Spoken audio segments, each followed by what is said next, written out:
Welcome back, Syndicate members. It is Joshua Man back in the studio from Charlie's Epic Con last week. How was that? Oh, we had so much fun.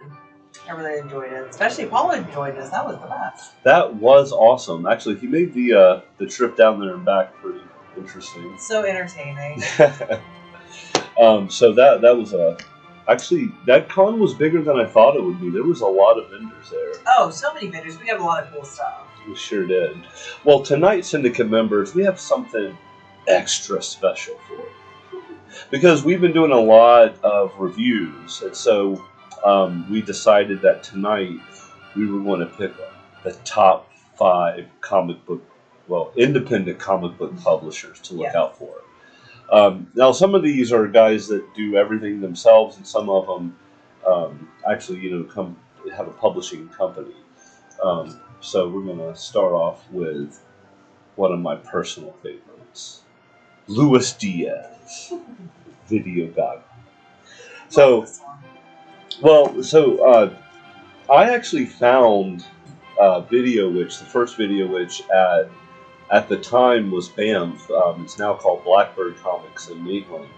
And that was just kind of a walk-in. Yeah. And I was just kind of looking around, and then I saw this comic in a bag, and it had a video membership ID in it. And I was like, you know what? I need to check this one out. And I loved it. It was so awesome. And so I thought, well, let me see if I can hit this creator up and see if it'd be okay to review this book. And he was very gracious to let me review his work. Actually, he was more than that. He was kind of shocked someone wanted to do it, but I'm kind of shocked no one hadn't done it up to this point.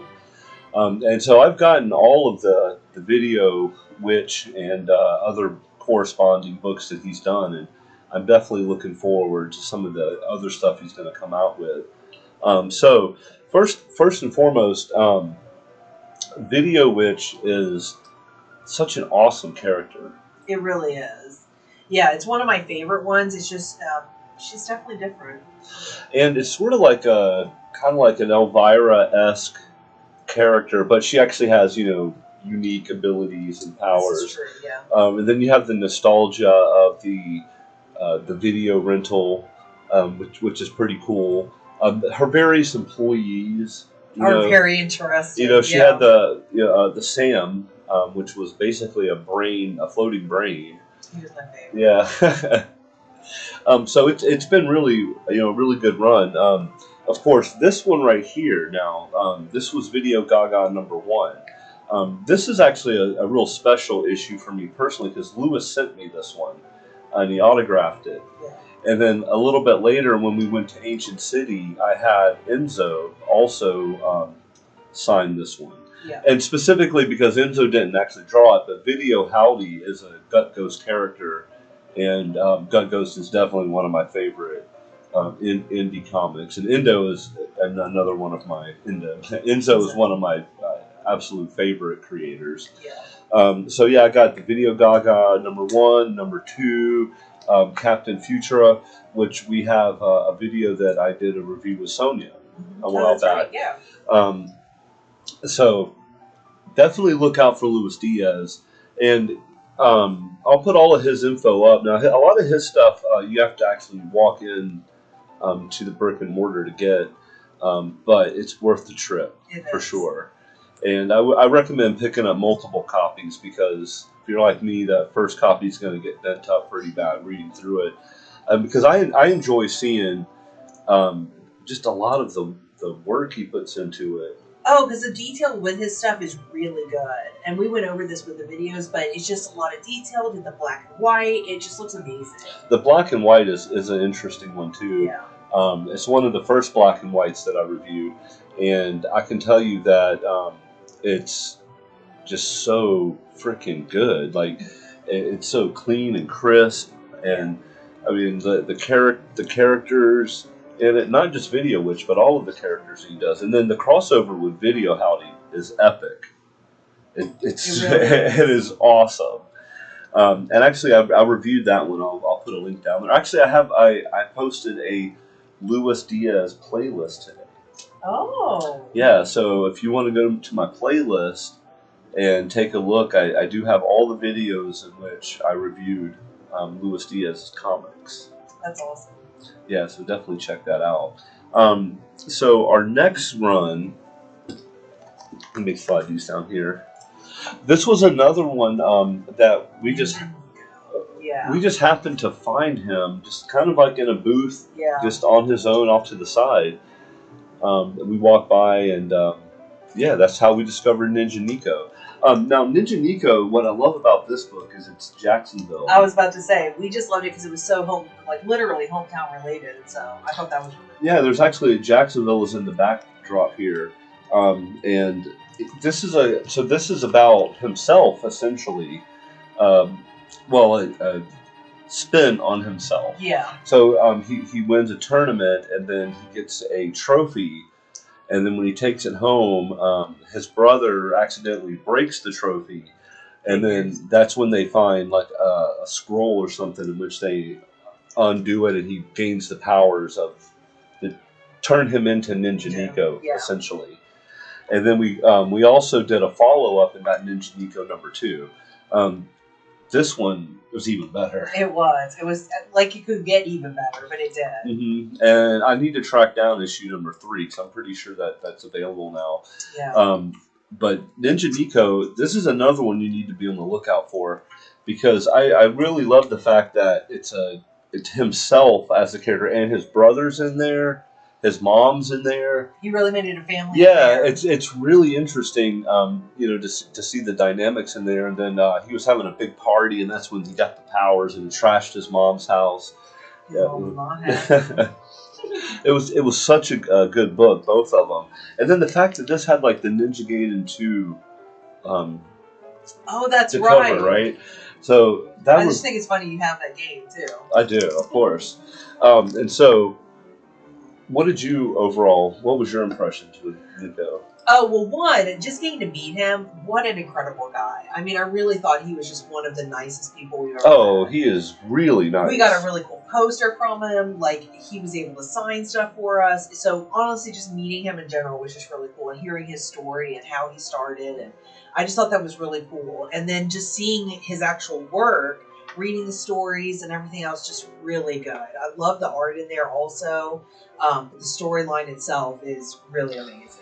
And that's another thing too, is that it's very specific to Jacksonville and his life, and that's what makes it really interesting. It is. I agree. Yeah, so I got to give them like a lot of props on that because not a lot of creators can really pull that off. I agree. Yeah, it's hard, especially for a hometown especially somewhere like, I mean, not saying anything bad about Jacksonville or anything, but it's not like, New York City or something where it'd be so much easier to do. So I thought it was cool that he brought his own hometown to it. So that was awesome. I agree.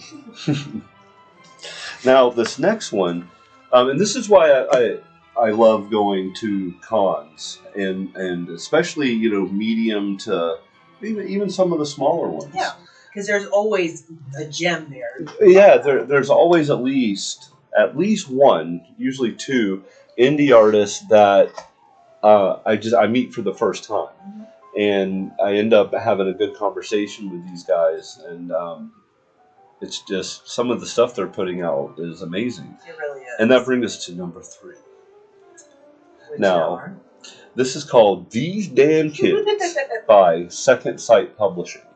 And love the title. Now, so what's really funny is we were looking at our next couple of cons that we're going to hit, and I happened to see Second Sight Publishing on the exhibitors list, and I'm like, man, I know that from somewhere. Yep. I know that from somewhere. Well, I looked it up and I reviewed this comic. So These.Damn.Kids, and so I'm super excited about hitting this next con, specifically to get to the Second Sight booth. Exactly. And see what they got going on. But this was another one that we weren't anticipating on finding, and we just kind of ran into the Second Sight booth. I don't even remember where we got this. Do you remember? I think it was a while ago, so no, it was just one of the mini cons that we've hit. 'Cause we do try to hit quite a few. It could have been Daytona or possibly Ancient City. It would have been one of those two.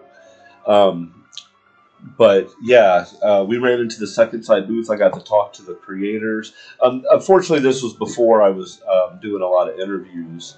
I was just kind of going to the cons to get material, Yeah. and so unfortunately, but I'm hoping to get some interviews with them on this next con coming up. So this essentially was another black and white. Yeah. And what did you think? It was really good. It was just another very different one. It's a different horror-based one that normally I don't gravitate to, but I definitely liked it because it was definitely a different art style, I guess I could say. What I'll say one thing is that in this one, it had a lot of like buildings and things and structures, and the way that was done was amazing. It really was. There was a lot of horror aspect in this, mutilated bodies, and right up my alley for sure. I know it was. That's why I knew you were drawn to it as soon as we saw it. So so Second Sight, definitely be on the lookout, especially for this book specifically, These.Damn.Kids. I'm definitely looking forward to going to their booth. I'm hoping there's at least maybe 2 or maybe even 3 more issues of this, because I would really like to really dive into the world more. And for sure, if you want to find out about this book, I have all the Second Sight's details down below, but you can also look at the review that I did for it. And it pretty much spells out, what kind of happens within the book. And honestly, some of the scenes in this were pretty grotesquely amazing. They really were. And like I said, I'm not a huge horror fan, but this was even a really good read just because of all the detail and everything they put into it. I thought it was really good. And this was a different, so it is black and white, but it's a different black and white where you have like a lot of gray shading. I was gonna say it's like a grayscale. Yeah, it's like a grayscale in there. So it's a lot different from like say Video Gaga, for example. Mm-hmm. And so really it's like just 2 different styles of black and white, but they're really completely different. It's very different, but both awesome. So definitely keep on the lookout for These.Damn.Kids. Yes. And I'm not talking about the next door neighbor. Oh, jeez. You're the worst. The next one, so this is a new find. Yes. That we found on Sunday. It's called Exodus Z by Comic Unknown. And we got to talk to George, one of the creators of this. First off, I won't go into it too deeply because we're going to review it later, but I absolutely love the art in this. Oh, it's really good. You don't really expect it when you open it up. It's a lot different, but in a really good way. In a really, really good way, because it kind of reminds me of like an old 90s style. Yeah. The coloring, just the way everything is in here is awesome. And then in the very back, he actually gives you a breakdown of like what the script looks like compared to what happens on the page. I thought that was really clever. So yeah. You kind of said behind the scenes. Well, he literally said the behind the scenes on it. Cool. And then he has like the gallery in the back. So this comic is amazing. It really is. And I feel like he has he had a graphic novel there too. And a spinoff called, I think, Gaia as well. You're right. Yeah, I forgot about that already. Yeah, so we picked up the spinoff series that we have in the box. I haven't got a chance to look through that yet because I kind of got stuck on this.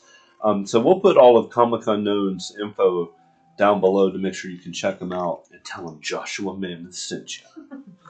Did you have anything about Exodus Z? No, I just can't wait till we review it. That's going to be definitely one on the books for very soon. It is. Actually, I've already read through it. I read through it on the way home. I had to try. Yeah, I couldn't wait. So, I had to check it out. But in any case, make sure you keep on the lookout because this is one of the big selections right here, Exodus Z. Yes. Okay, Syndicate members, and our last selection is the Vigis. Now, you remember we did this one a while back, too. And, I find it funny. This is another black and white. That's true. I guess we just really gravitate towards those. And I got to say that this is some of, like, the cleanest, like, black and white you'll see. The lines and everything. Yeah, it's amazing. This is some really good work here. Mm-hmm. And then, essentially, so the breakdown with the Vigis, without getting too heavily into it, is you have superheroes fighting supervillains and tearing up the city, and these are the guys that protect. The Vigis are the guys that protect the people that are like on the surface of these battles. Right. Yeah. Because at the end of the comic, some guy like took shards of glass to his back from a fight involving a superhero. And you don't really think about that. Yeah, you don't, because how many people died in the Avengers? This is a good point. I mean, when like both Avengers and the second one, like Yeah. how many people died in those battles? There's a lot of destruction in that. For sure. So the Vigis kind of dives into that aspect of it, and so I thought that was probably the most clever idea. I do too. Plus, the number one is this nice thick book. I mean, this was a big book to read. It was, and the cover was so amazing, like such eye catching. I actually, that hot pink, and then the way that they and everything, yeah. the way that they got the team here in the spotlight, it's like just very reminiscent of like old X-Men or something. Oh, that's and we ended up picking up issues 1 through 3. Yeah. Because I really got into it after listening to see Matthew Foote, which if you remember, we got a good interview from the creator, C. Matthew Foote, at Ancient City Con, and what a nice guy. He really was. And we did that other review for his book with the Ancient City. Right. That was just a couple videos ago, Ancient City Adventures. Yeah. That one actually slipped into the back of the comic box somehow. It did, but glad we got that one in front because that was a fun read. That was a really, really fun read. But the Vigis is even better. It is. For sure. So I'll put all of their information down below because this is definitely one to look out for sure. Oh, yeah. All his work has been amazing. So anything you pick up from him, it's pretty much a safe bet. And by the way, this wasn't in any particular order. Oh, no. This was just... This wasn't like a ranking 1 through 5. This is just the top 5 that I think you guys should look out for. They're all up there at number 1. They actually are. If I had to pick my favorite, it would be pretty hard to do. But I do find it funny that, I think maybe, 3 or 4 of these were black and white. They really were. I guess we do just grab it. I didn't even notice that until I opened this book and was like, oh, right, this one's black and white as well. But are also different in the same sense. They are, and actually that shows what you can really do. Like, it doesn't have to have all of this color and I mean, I use a lot of color, but it's usually to cover up mistakes. I don't know why. Anyways. But yeah, these are my personal top 5 for you guys to check out. So I'll have them all down below. So definitely check them out and let them know Joshua Mammoth sent you. So I hope you've enjoyed the video. I think we're going to go back to reviewing next week. I already have a book picked out from Bent Box that we're going to check out. That'd be fun. So you have anything else you want to add? No, just make sure you check out everyone. And every time you're in a comic book shop, make sure you look at the indie options because they're really good and they're just amazing. And you know what? Make sure you ask them where the indie section is. Yeah, because sometimes it's not always apparent. Yeah, or sometimes they may not have them, and you can say, "Hey, well, what you doing? What's Why going you on the indie section? Yo, I'm looking for my copy of Ninja Niko number 3 and my Vigis number 4. Where am I going to get them at?" Exactly.